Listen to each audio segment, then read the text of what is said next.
Welcome to the 5th Fracture Prevention Central webinar in a series of 6, Implementation of a Secondary Fracture Prevention Program in a Specialty Setting.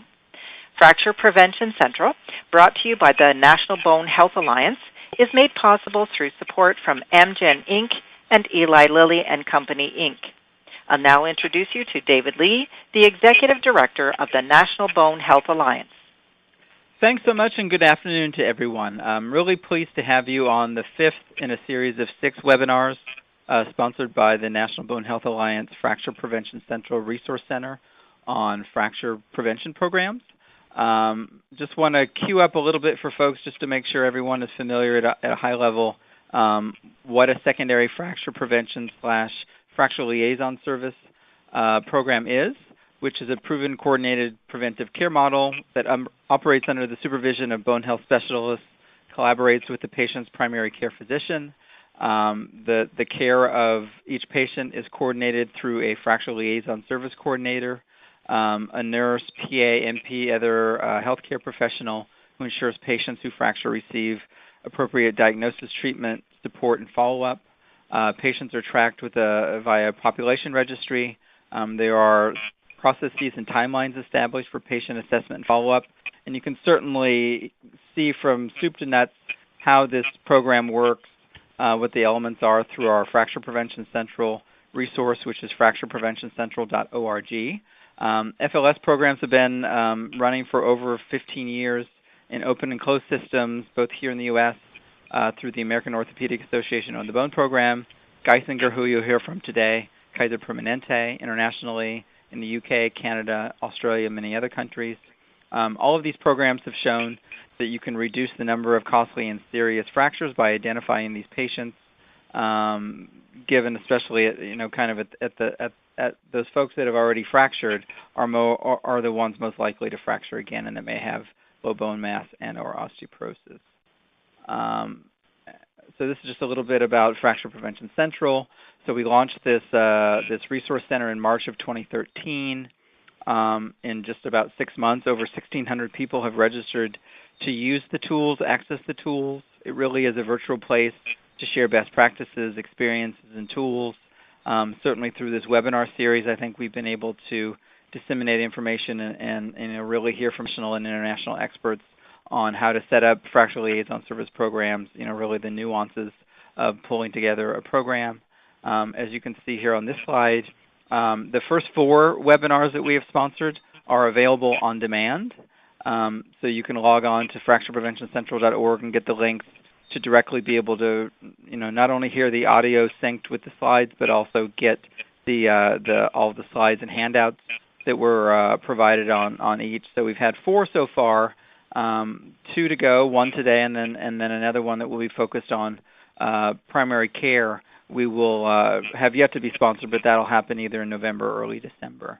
And then I also wanted to highlight one of our NBHA partner members, Own the Bone, actually is also sponsoring a webinar on November 21st on implementation of an FLS in rheumatology and orthopedics, and would encourage folks to participate in that. There's no charge to register. As you can see, you can visit ownthebone.org to be able to register for that webinar. So with that, just wanted to introduce today's speakers. So we'll have 2 speakers today. The first one is Dr. Meryl Leboff, Director of Skeletal Health and Osteoporosis Center and Bone Density Unit at Brigham and Women's Hospital in Boston. Her research is focused on understanding the causes of secondary osteoporosis, the effects of vitamin D on fractures and bone health outcomes, and the vitamin D and omega-3 fatty acid trial, and optimization of skeletal health across the life cycle from young adulthood to extreme old age. Dr. Leboff and her colleagues in the Department of Orthopedic Surgery identified a high prevalence of vitamin D deficiency among adults admitted to BWH with hip fractures, and thus developed the Brigham Fracture Intervention Team Initiative, which is what she'll be speaking about today.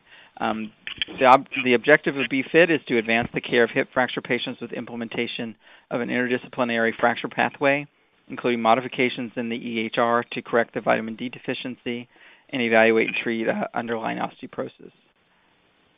So really pleased to have her with us.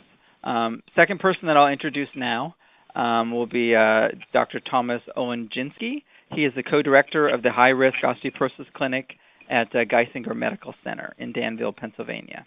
He's co-director of the High Rock program and chairs the GHS Bone Mineral Density Committee responsible for uniform DEXA reporting and risk stratification accuracy, and is also the lead densitometrist within Geisinger's mobile DEXA program. He's helped integrate an osteoporosis curriculum into Geisinger's rheumatology fellowship and also introduces residents and medical students to system-based and programmatic osteoporosis care. Importantly, he's one of the many champions in Geisinger of their osteoporosis program, and we're really pleased to have him here with us today to be able to talk about his the Geisinger work and the very mature program that they have at Geisinger. With that, I will conclude my introduction, but I will now hand it over to Dr. Leboff to get the formal presentation started. Thanks so much, and really pleased to have everyone with us.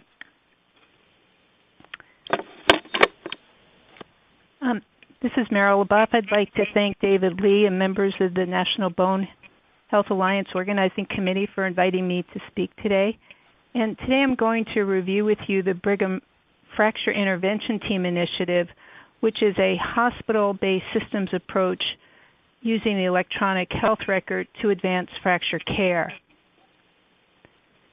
The annual incidence of osteoporotic fractures is about 2 million a year in the United States, and 40% of women and 25% of men aged 50 years and older will develop an osteoporotic fracture.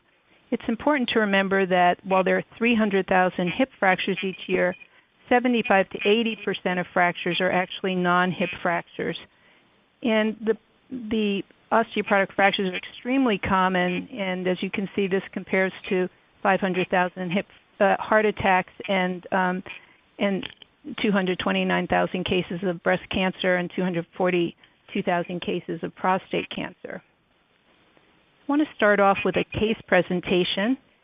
This is an 80-year-old woman who fell at home, and she was admitted with a femoral neck fracture. She had a spine fracture at age 65, shown here, and you can see she has a little bit of a kyphosis, and she's lost 4 inches in height. Most patients who sustain a hip fracture, in fact, actually half of patients who have a hip fracture will have a prior fracture. Her medications include hydrodiol, hydrochlorothiazide, and calcium 500 milligrams TID, which is actually more than what we currently are recommending using the Institute of Medicine recommendation of 1,200 milligrams daily. Her laboratory tests revealed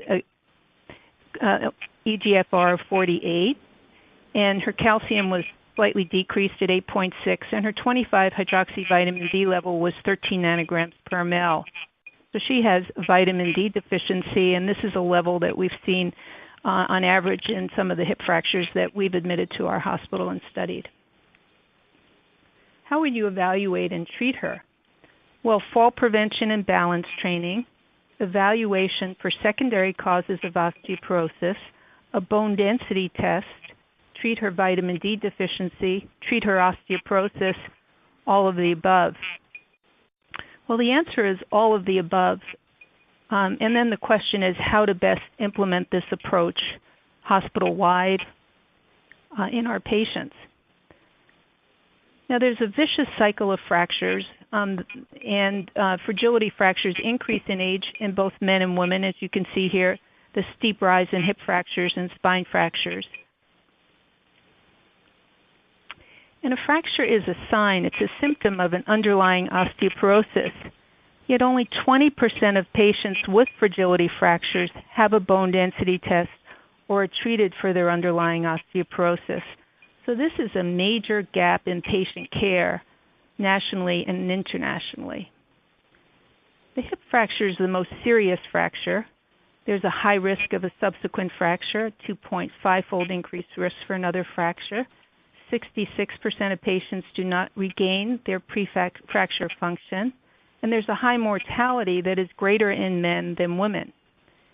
Hip fractures are costly, around $26,000 a year for a hip fracture, and the costs of fractures in 2008 were estimated at $22 billion a year. These costs are rising with the rapid growth of the elderly population in the United States. Primary and secondary fracture prevention, improves patient care, and reduces healthcare costs.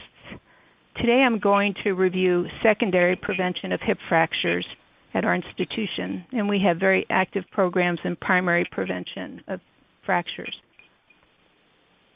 As part of an NIH-sponsored study, looking at the mechanisms leading to hip fracture, we identified a very high prevalence of vitamin D deficiency in this group of patients. When we first looked at this, 77% of patients admitted with hip fractures had vitamin D levels under 20 nanograms per ml, which is in the deficient range, and the average was about 13 nanograms per ml. Only 10% had levels above 32 nanograms per ml. So we worked with the Baltimore Hip Study, J Magazine, and Bill Hawks, and we looked at the patients in the Baltimore Hip Study, and actually 89% of patients in the Baltimore Hip Study had vitamin D deficiency, and only 1% were sufficient.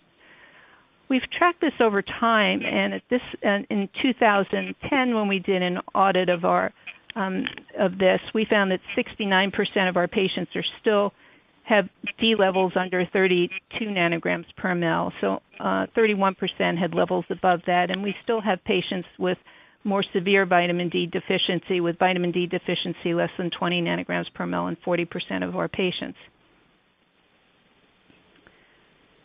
So we designed and implemented a multidisciplinary hospital-based approach to improve fracture care and also reverse the high prevalence of vitamin D insufficiency at Brigham and Women's Hospital.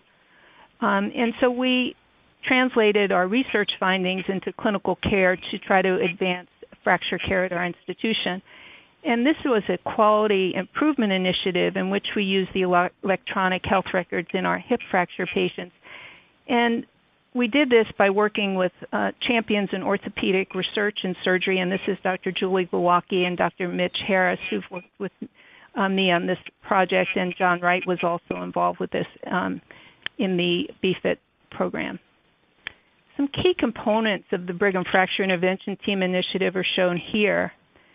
BFIT identifies patients through the data utility for documentation and education clinical database.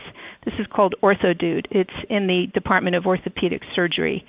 And we track the fractures monthly on these patients, but when a patient's admitted to the hospital, we are able to identify them as a patient with a fracture, and this is applied actually to the inpatient and outpatient, but we're using this specifically for the inpatient hip fractures. And then we carry out intermittent auditing of our results. And we use the electronic health record to advance fracture care. And this is really important because patients are admitted at all hours of the day, and they're also on different services. They may be admitted in the emergency department, then they might be on medicine, or they may go to the Department of Orthopedic Surgery, and many of them will also go to the operating room. And so there are order sets that we needed to really reinforce this program in, and I'll show you those in subsequent slides. This is a systems-based approach in which physician leaders working on quality care initiative related to fracture work together to try to advance fracture care. And to bridge the gap in the hospital-based care and post-hospital fracture care, there are ongoing discussions that we have among physicians, physician leaders, residents, endocrine fellows and staff, orthopedic nursing, and computer information service team to help us with this.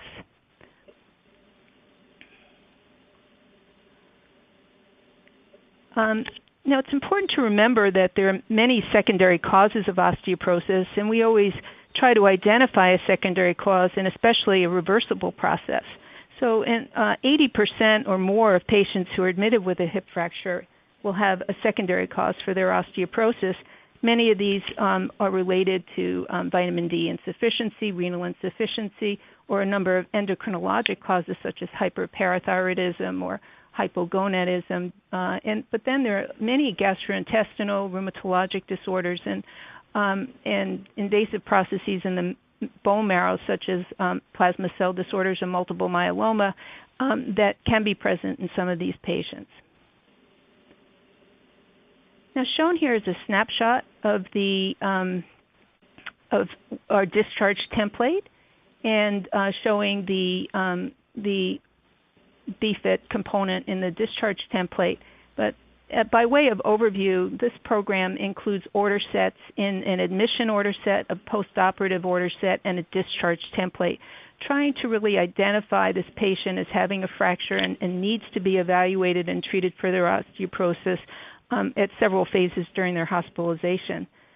So this is a multidisciplinary secondary fracture prevention collaboration between orthopedic surgery and endocrinology. And on the admission order set, we obtain a calcium, a 25-hydroxyvitamin D level, creatinine, and we give 50,000 units of vitamin D after the vitamin D level is drawn. And then endocrine is consulted to evaluate the patient for secondary causes of osteoporosis. And in the postoperative order set, where the patient is now post-surgical, there, again, it's reinforced that it's important to have an osteoporosis evaluation and treatment for this fragility fracture, and they also have a surgical package at that point. The discharge template involves the outpatient care coordination, endocrine follow-up for osteoporosis treatment and bone density. And the bone density is really to monitor the therapy, because a patient with a hip fracture has osteoporosis by definition according to the type of fracture. Assuming it wasn't with excessive trauma. And then we also include an exercise, balance training, and fall prevention with a physical therapist. And the fall prevention intervention we do for all patients with hip fractures, because 90% of patients who have a hip fracture fall. And then we send reports to the primary care physician, both in the hospital discharged through the Department of Orthopedic Surgery, or in the Department of Medicine if the patient's admitted on a medical service, and then we also follow up with the referring physician and primary care physician in the outpatient setting. I wanted to show you several steps along the way as we develop this BFIT pathway. And in 2004, we developed the admission pathway, and we trained the orthopedic surgeons regarding hip fracture protocols and care. Again, we reviewed obtaining the lab tests that we thought were important in these patients. We started the hip fracture patients on a total of 1,200 milligrams of elemental calcium a day, and this is divided in 600 milligrams twice a day with some food, and 1,200 units of cholecalciferol, which is vitamin D3. 1,200 milligrams of calcium is what is recommended by the Institute of Medicine for postmenopausal women and men 71 years and older. We also include the ordering of the endocrine consult to correct the vitamin D deficiency. As I showed you, there was profound vitamin D deficiency in these patients, and which requires higher doses of vitamin D, and for secondary osteoporosis treatment and evaluation. We amended this protocol in 2005 to include a single dose of 50,000 units of vitamin D upon admission after the vitamin D level was obtained. And because in most of these patients we will start treatment as an outpatient, we also want to be certain that the vitamin D level is in a good range before we start treatment. We've looked at effectiveness of this approach by seeing whether the vitamin D level was obtained. In 2003, we implemented the postoperative order set so that we captured patients after they came out of the operating room with the order sets for the orthopedic surgeon at that time. And this was implemented in 2003 as a computer-assisted component of the discharge order set using electronic health record. And we felt it was really important to have this electronic health record component and a computer-assisted component so that the medical staff at all levels of patient care in the hospital can really understand how we were approaching these patients and trying to treat their underlying osteoporosis. And then the discharge template I reviewed with you, and that prompts the surgeon to prescribe calcium and vitamin D and a multivitamin on discharge. And then instructions for osteoporosis evaluation and treatment, including correction of the vitamin D deficiency and follow-up in endocrine. And the follow-up includes a bone density testing, physical therapy, exercise and balance training, and fall prevention with physical therapy. And we looked at the effectiveness of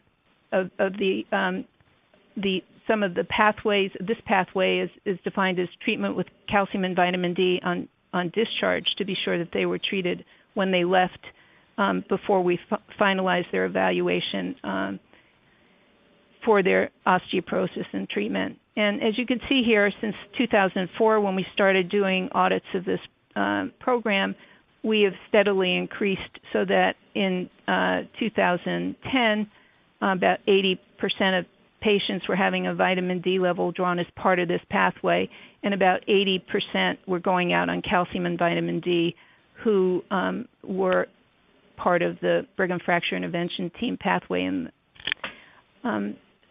So we have ongoing systems improvement, and we're bridging the hospital and care and the post-hospital care in the outpatient setting.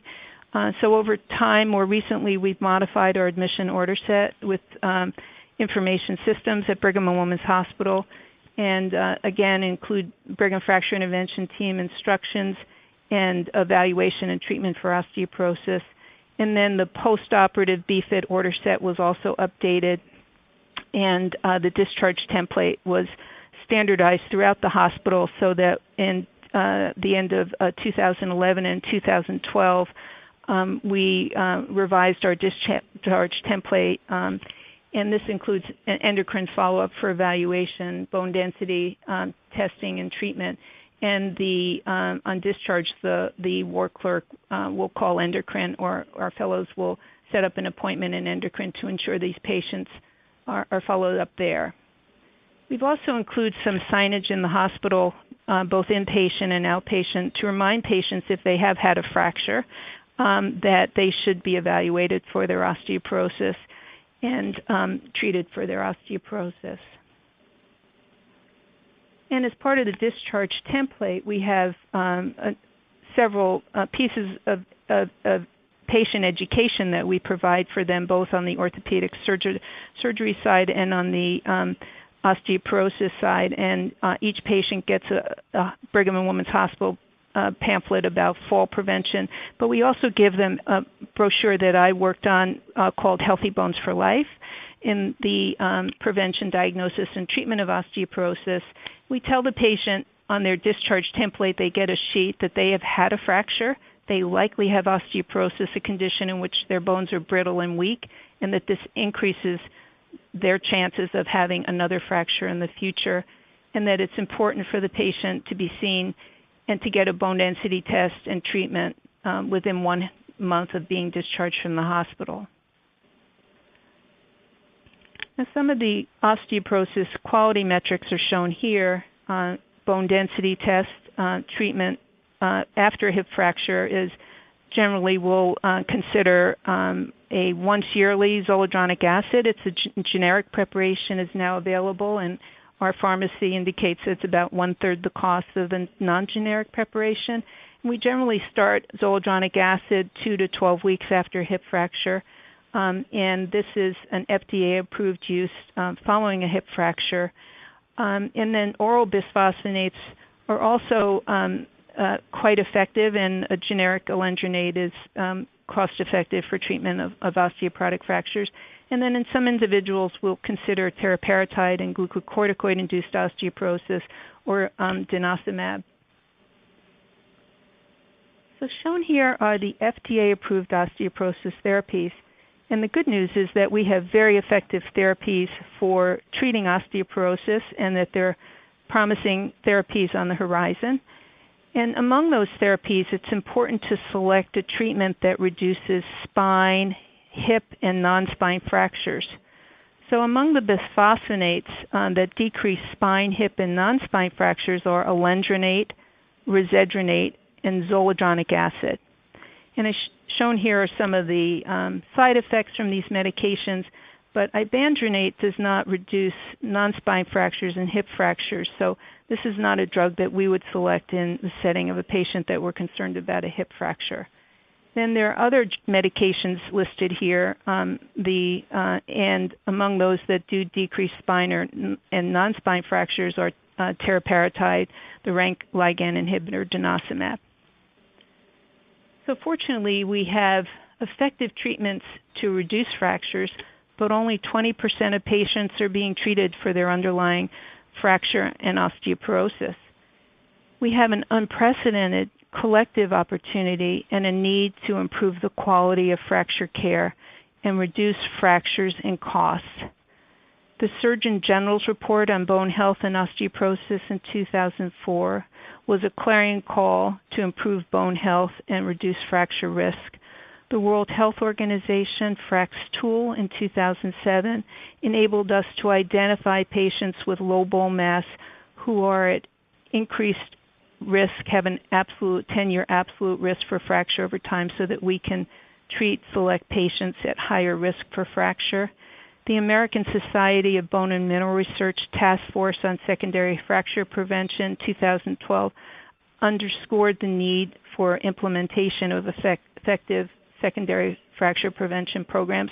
And the National Osteoporosis Foundation Clinicians Guide in 2008 and 2013 have provided guidelines related to fracture care and identification of high-risk individuals and those with spine and non-spine fractures.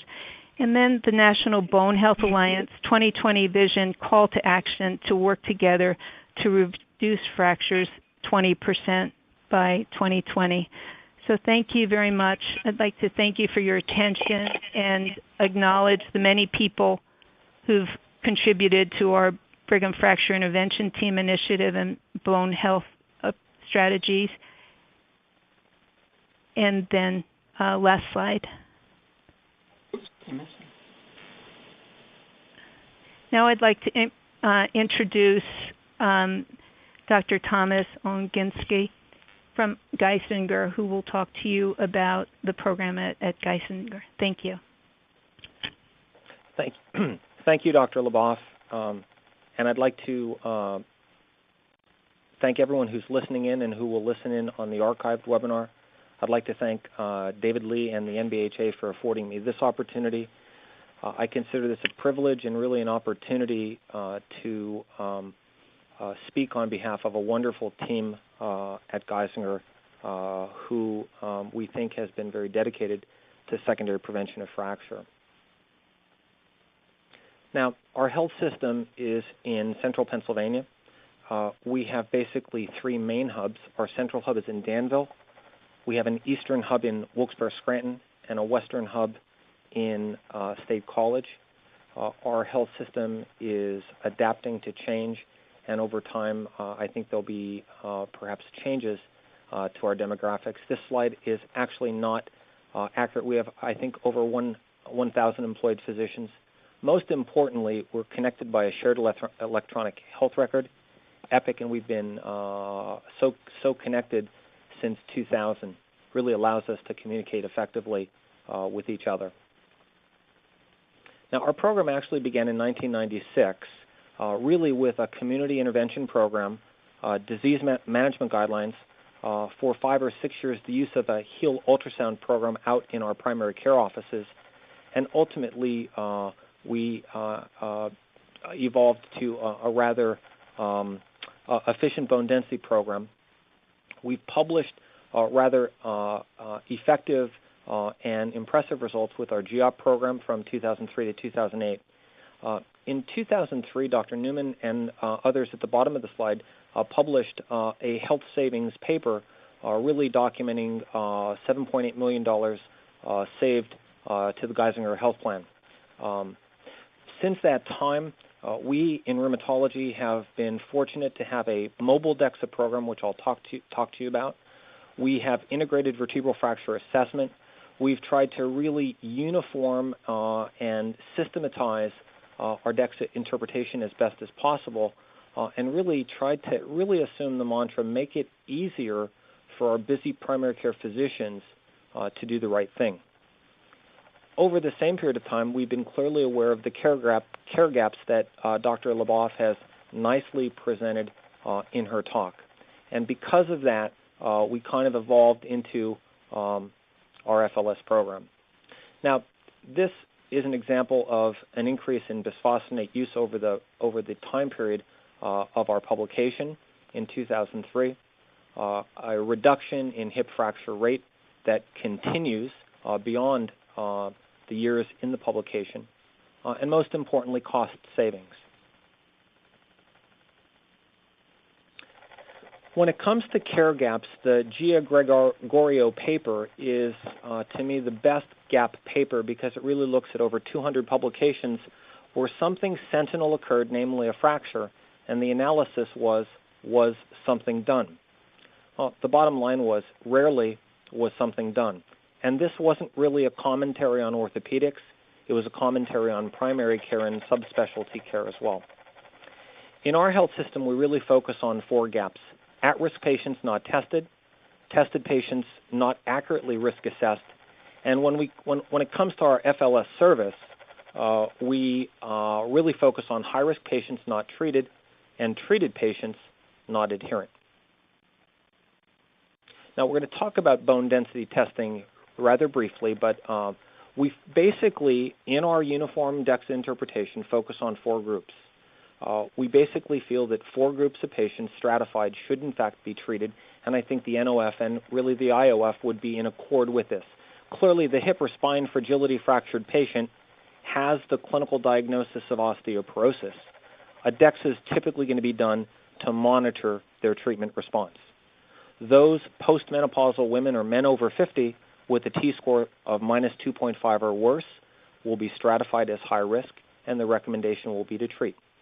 Importantly, group 3, those older patients with low bone density who now have weighted clinical risks that can be stratified through the FRAX tool are really a very important group.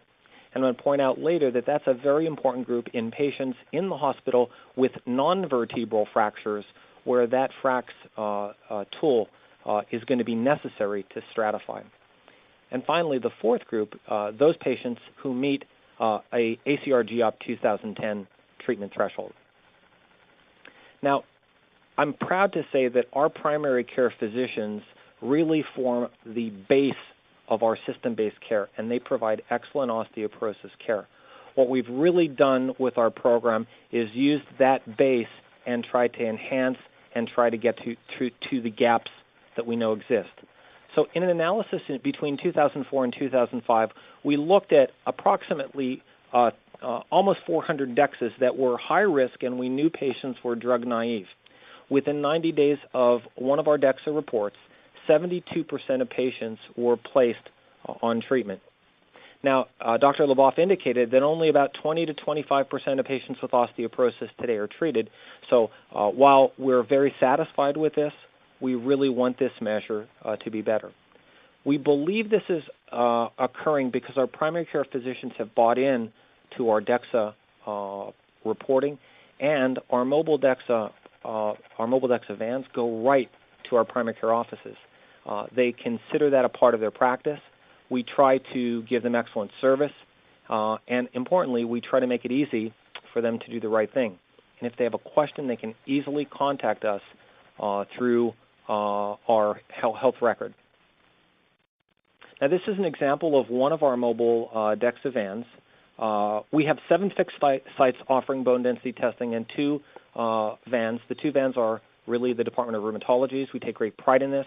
Our team, including our drivers, our technologists, our support staff are simply superb, and we're very proud of this. This, to me, is the glue of our connection with our primary care physicians. Now, we believe in quality control. So we do meet amongst all readers. We have a standard policy and procedure manual, and we try to do the right thing. Now, there is a little bit of variation in our system. I wouldn't be honest to say that we're completely uniform. Around 2007, our radiology group diverged from clinical reporting and really started to report in what we will call a results-only fashion. We looked at the difference in what our primary care physicians did when they received a report either through consultative reporting versus results only. And clearly, consultative reporting was followed in 72% of cases in a high-risk patient needing treatment with treatment, as opposed to 50% in the results-only reporting. Now, obviously, we have to try to improve on this in our system. So really the infrastructure is our primary care base and what we've done up until 2007, 2008. So what are we doing now? Well, I don't think we're necessarily trying to climb a mountain, but we are trying to indicate in our efforts that buy into a fracture liaison service post-fracture, integrating that with an existing outpatient pathway and excellent primary care in our system seems to be the way to go. And I'd like to present that now. So basically, we again wanted to enhance what we thought was existing excellent primary care.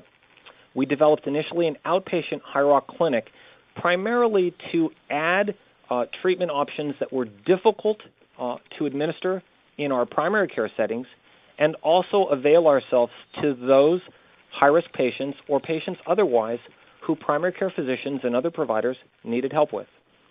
Once we designed that, we turned to an inpatient program, really integrated and married the two, made this available throughout our system, and really what we've done since that time is learned valuable lessons, adapted, and we're trying to continually improve to do a better job. So we initially met in the summer of 2007. Gwyn Maloney Saxon is our clinical nurse specialist co-manager, along with myself, Dr. Newman, and the rest of our rheumatology staff and supporting staff. We developed a mission statement, established goals. One of the goals was really to risk stratify anyone with fracture. It's real important. Risk stratify doesn't always mean we're seeing a fracture that we would de novo treat because of its hip or spine fragility. Just similar to Dr. Leboff's program, we wanted to capitalize on our electronic health record and develop easy-to-use documentation tools that allowed us to effectively communicate. We paid particular attention to flow.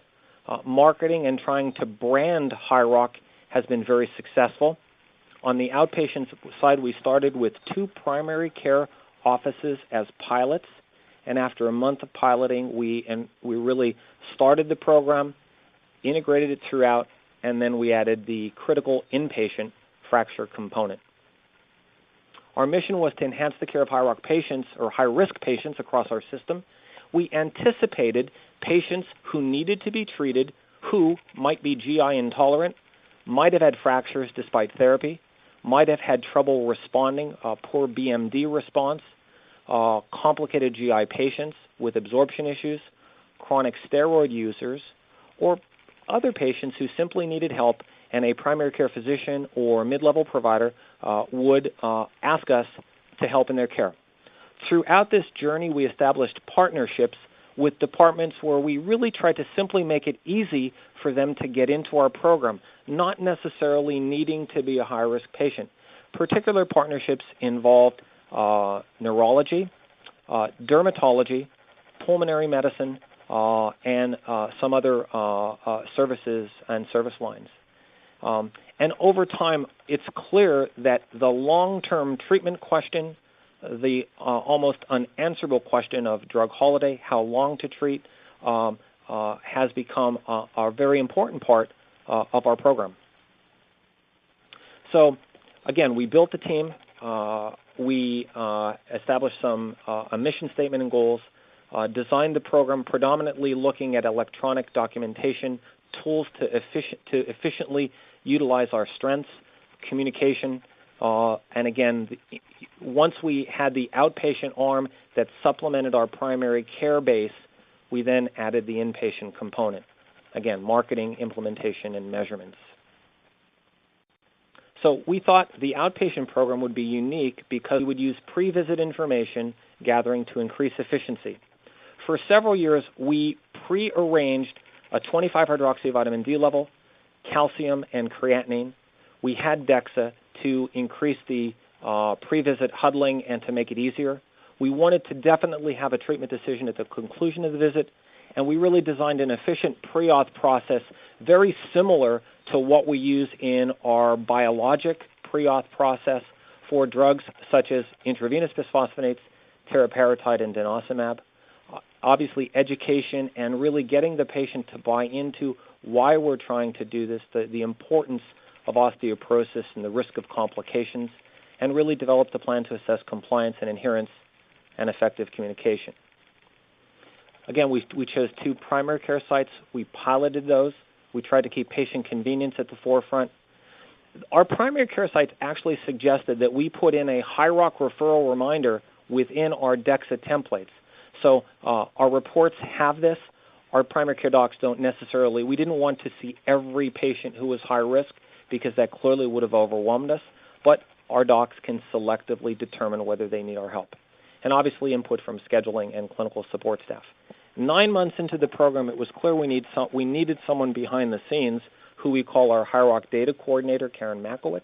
She's been absolutely essential to the success of our program.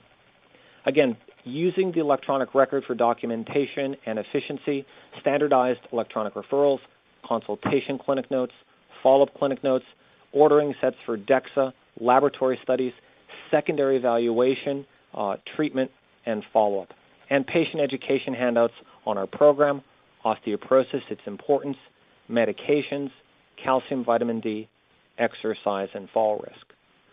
Our flow involved 2 clinical nurse specialists and our rheumatology fellows who would have patients scheduled for 45 minutes to 1 hour, and our attending staff would be scheduled to see those patients in the last 15 minutes of that visit, and using staggering start times. If I was in clinic, I could collaborate in the care of 4 new patients every hour. This has really turned out to be a very efficient model, and I will tell you that the day before I look at what I'm going to see, we often huddle before we even start to see patients, and this helps us be more efficient. We do this on Tuesday and Thursday mornings. Once we had our clinic established, we clearly needed return visits, and we typically do that on Tuesday and Thursday afternoons, but we also do that on Mondays and Fridays. So spring of 2008 was the first site. Second site added 2 weeks later. The HYROC referral language and tools were put into our preferred order list in our Epic Health record, and marketing efforts continued. We integrated this in our eastern region and western region, and in addition, some of our rheumatology staff go to outreach clinics, so we actually have on-site HYROC at 11 other practice settings. Now, schematically, on the right, we typically expect a patient who needs to be treated, but not necessarily. So we have a high-risk DEXA, a consult's placed, we schedule the patient. Even before the day of consult, we begin our data gathering. Our nurse specialist or fellow sees the patient. We assess vitamin D. We review the case, collaborate, and come up with a treatment decision collectively. We initiate a pre-auth after that decision if it's needed. We begin treatment, and if it's an oral bisphosphonate, we initiate an oral bisphosphonate. If we choose an IV bisphosphonate, we need a pre-auth process. And if we choose teriparatide, we're likely going to need a pre-auth process.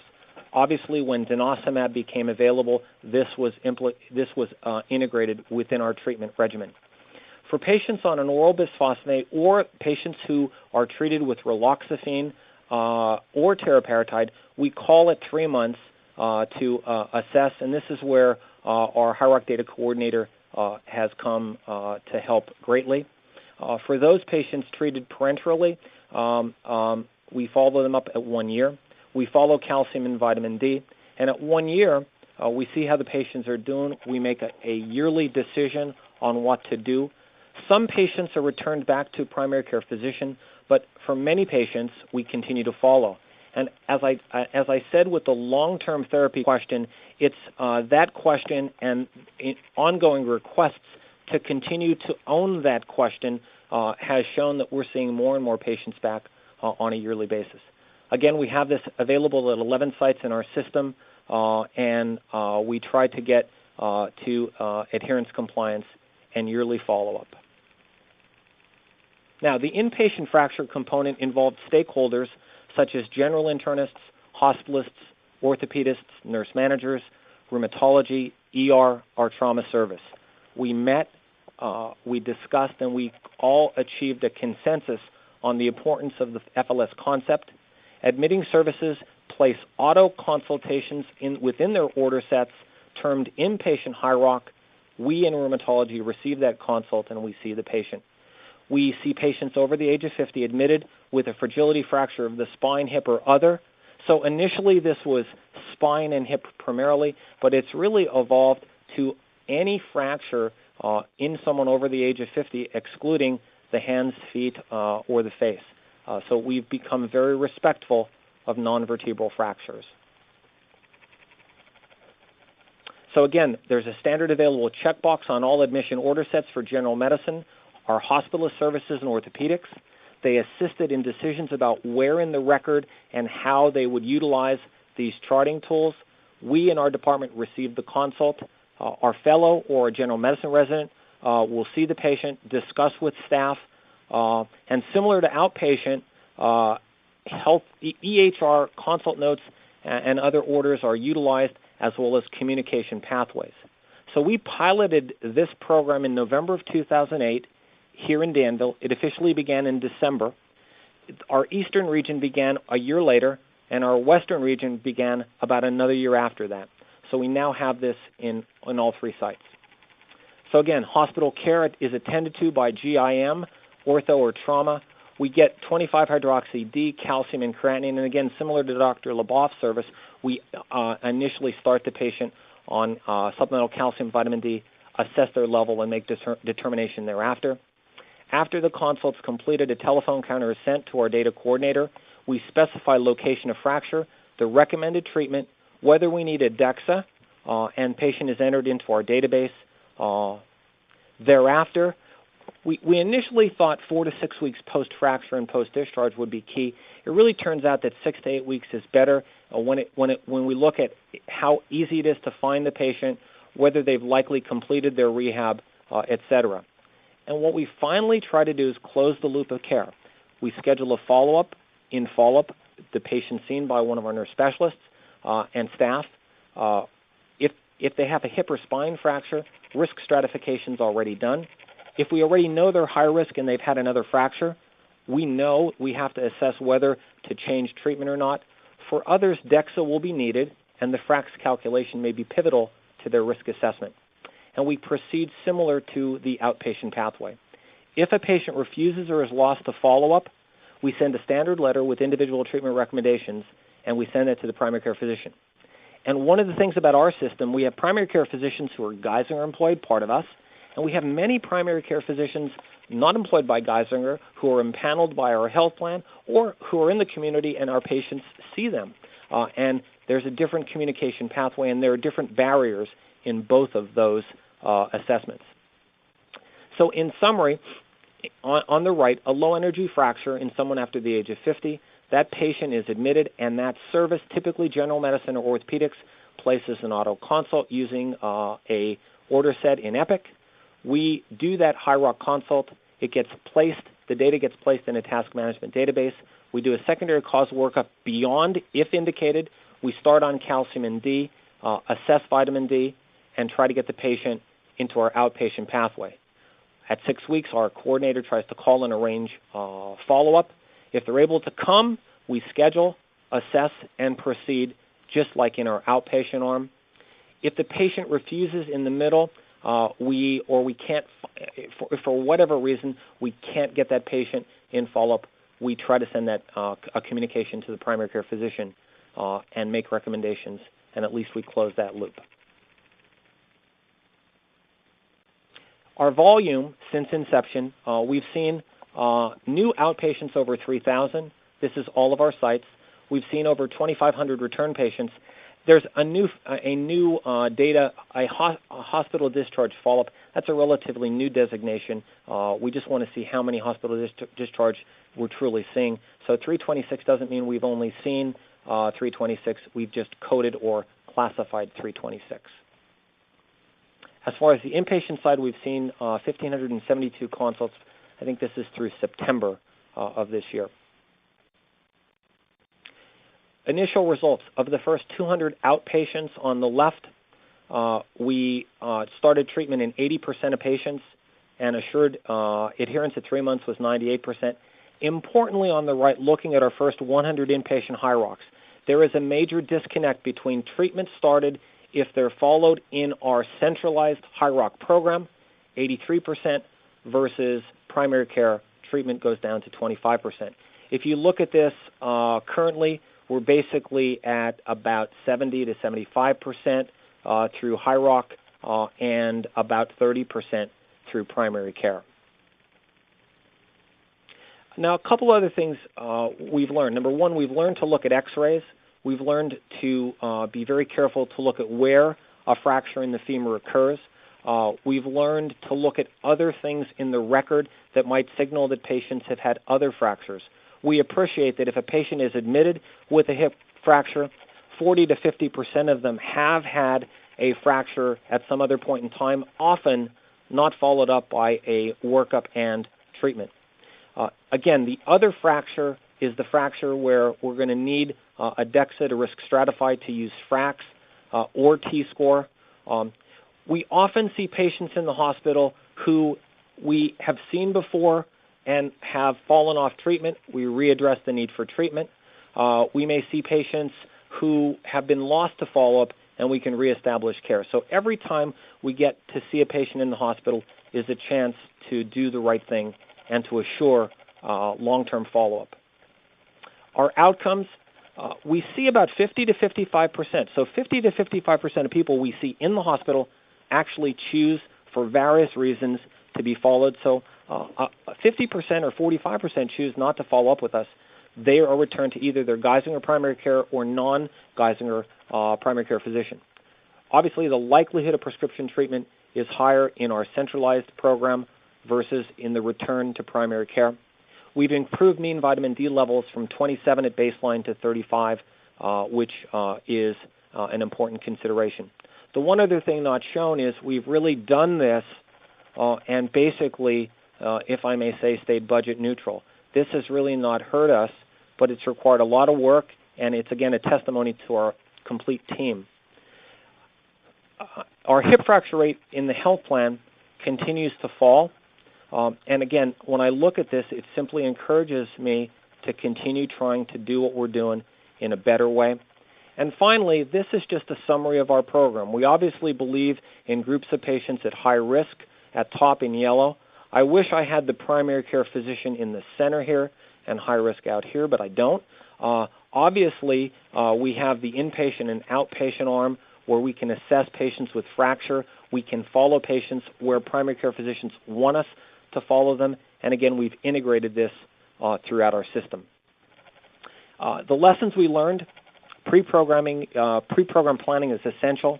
A coordinator, including our data coordinator behind the scenes, Karen, essential. Our database is essential.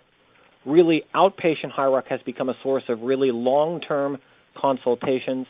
And inpatient HYROC essentially sees all fractures except those of the face, hands, and feet in patients over 50 who are admitted. The biggest challenge is getting patients to follow up. Post-fracture care remains challenging. In conclusion, I would acknowledge just great people. Eric Newman, my director, our director, Gwen Maloney-Saxon, superb clinician, Cindy Matsko, the nicest, most dedicated nurse specialist you could find, Karen, our data coordinator, and all of our staff. And finally, I would just remind everyone that in 2013, a fracture liaison service, unfortunately, is not the standard of medical care. So my hope with the work of NBHA, the National Osteoporosis Foundation, and others would be that FLS really becomes over time the standard of care so that the great work that the other programs that we've heard about can continue and disseminate throughout our country. So with that, I thank you for the opportunity, and we'll now have time for questions. Thank you very much. To ask a question via the web presentation, select the chat pod located in the lower left corner of your screen, then type and send your question. If you wish to ask a question live via the phone, press *1 on your telephone keypad. I will announce each caller prior to bringing you into the conference. Please remember, if you have your phone on mute, take it off mute when you are selected to ask your question. Once again, to ask a question via the web presentation, select the chat pod located in the lower left corner of your screen, then type and send your question. And to ask a question live, press *1 on your telephone keypad. And there are no phone questions at this time, so I'll turn the program back to David. Great. So maybe while folks are thinking about questions, I know we've got about 5 minutes left. I guess just a question for the two speakers, because obviously you all have been running your versions of a fracture liaison service for a while. Maybe just talk about the one or two kind of turning points from discussing the setup of your program to to me those decision points where you're really off and running and you had the institutional support that you needed. I think that'd be interesting for people to hear, especially the folks that are just starting to develop a program now, to certainly learn from your experience and expertise. I'll let Dr. Leboff take that first. Yes. So I think there's some key components to organizing this, and I think first of all, I think you need a committed group of champions within your hospital to help you orchestrate this interdisciplinary program. And I think the ultimate goal is both the secondary prevention of fractures and the primary prevention of fractures. And so just working with the administration if necessary, or with the information systems group is important. Radiology for identification of those non-spine, non-hip fractures such as spine fractures is critically important, and I think we're striving to really identify the fractures since about two-thirds are not clinically evident, the spine fractures that may be identified in a hospital setting and have not been really identified as an osteoporotic fracture that may be picked up on an X-ray, for instance, or a CAT scan. And I think it's just the key components are working together with the different disciplines within your hospital and the many individuals who really provide excellence in patient care, the nurses and the ancillary staff, as well as the physician and residents to implement this type of program. I would agree with that, and I would say just what I've written down here. You have to have a will to do this. We're somewhat different because this whole program that we got involved in really allowed us to be at the forefront of any changes in systematic osteoporosis care. And I think, I believe our administration looks at our rheumatology department and what we've done over the years and says, okay, they're really motivated, they can do this. So we've been given really an unbelievable opportunity. The mobile DEXA program to me and the interfacing with primary care to me is the glue. I remind myself every day that despite reduction in DEXA reimbursement, I interpret DEXA every day, and I communicate this to a great group of primary care physicians. We have many champions. I mean, Eric Newman is a great champion. Bill Ayub in the West is a great champion. And in the East, I'll signal out Dave Puglisi and Brian Delvecchio and Maria Butterwick. Here in Danville, Gwyn Maloney-Saxon, Cynthia Matsko, our coordinators and our staff. And basically, the other thing is, in getting back to what things Rick Dell said, you really have to, you need data, you need to look at it. When we initially looked at our follow-up rate, we kind of looked at that disappointingly. But after a while I said, we're following over 50% of people who we never saw in the hospital before who fractured. We're doing this in our eastern and western regions. We're probably going to add more sites, I believe, and we have an outpatient arm, and we have great primary care. So we have to do better, but we have rather some unique, really privileges here, and I'm just fortunate, and I would encourage anyone to look at what you can do and try to do it your way to the best of your ability. Great. And I know we're right at time, but have a few quick questions I think we can squeeze in. So the first question was from Kathy Williams, the Kaiser Permanente Healthy Bones Program. A question for Dr. Leboff. Do you have a formal coordinator component to your program?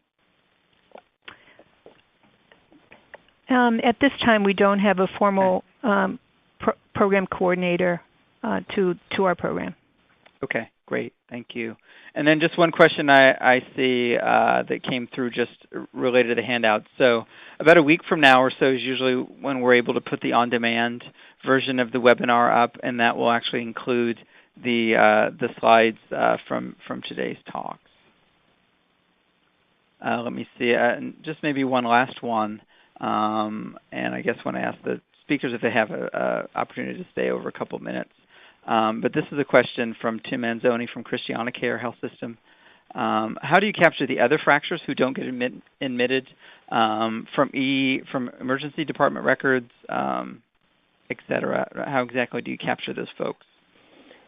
Well, I'll tell you how we try to do that. Number one, coding and your electronic health record is important. We would like to get to a point of actually coding by high risk rather than osteoporosis. Our orthopedists are excellent at getting patients to us. Our primary care physicians understand we really believe in secondary prevention of fracture. There's data in the record that you have to go through, but I think we're all aware of gaps, and I think every system or a community hospital or a network of physicians can really say, okay, we can address this way, we can address this way. We're actually trying to really use identification of certain language in our electronic health record to identify such patients looking through our record. So those are just some thoughts, and I appreciate the question. Gotcha. Thank you. And maybe we'll take one last question, and this is back to you, Dr. Olenginsky. Do you use the Rheumatology Epic Overlay PACER as a part of the HiRock EHR communications? Wow. Dr. Newman will love this. We don't do it now, but we're going to have a new upgrade, and it's very likely that we'll do that on the outpatient side. And really, PACER has so many attributes. So we're excited about this new version, and we're likely to, but right now we don't. But it's pretty easy with Epic and the electronic tools, really similar to how Dr. Leboff and their group uses the electronic record. But in the future, I think we're going to be using it. Great. Any final comments from the speakers? I know we're a little bit over time, but wanted to give a chance for any last comments. I thank you for inviting me to talk today, and I just think it's critically important for everyone to try to bridge this gap in care that we have in the United States and worldwide to really make sure that every fragility fracture is evaluated and treated for the osteoporosis that underlies most of these cases and patients, and also primary prevention is critically important. So I think it's a big charge, but I think certainly with we can do this nationally to reduce the number of fractures by 2020. I would agree with that. I would also just put in a plug for all of the other speakers. I've accessed via the archive webinars those presentations. They're excellent. The MBHA website is excellent, and I think we have to learn and share with others and kind of find our own way. But I agree. By 2020, I would hope to think that the FLS is everywhere, and we're doing great work. So I appreciate the opportunity, and thank you again. Thanks to you both, and that's certainly our goal. You know, we have done the back of the envelope calculation, and we're looking at needing about 1,000 of these FLS programs in place to achieve the 2020 vision. Probably have somewhere between 150 and 200 in place right now, so obviously have a long ways to go. So we really see the folks on the call and participating in Fracture Prevention Central as the army that's going to help us achieve that vision. So really appreciate everyone's participation, questions. If you have any follow-ups, certainly feel free to connect with me directly, and I can get you in touch with today's faculty. And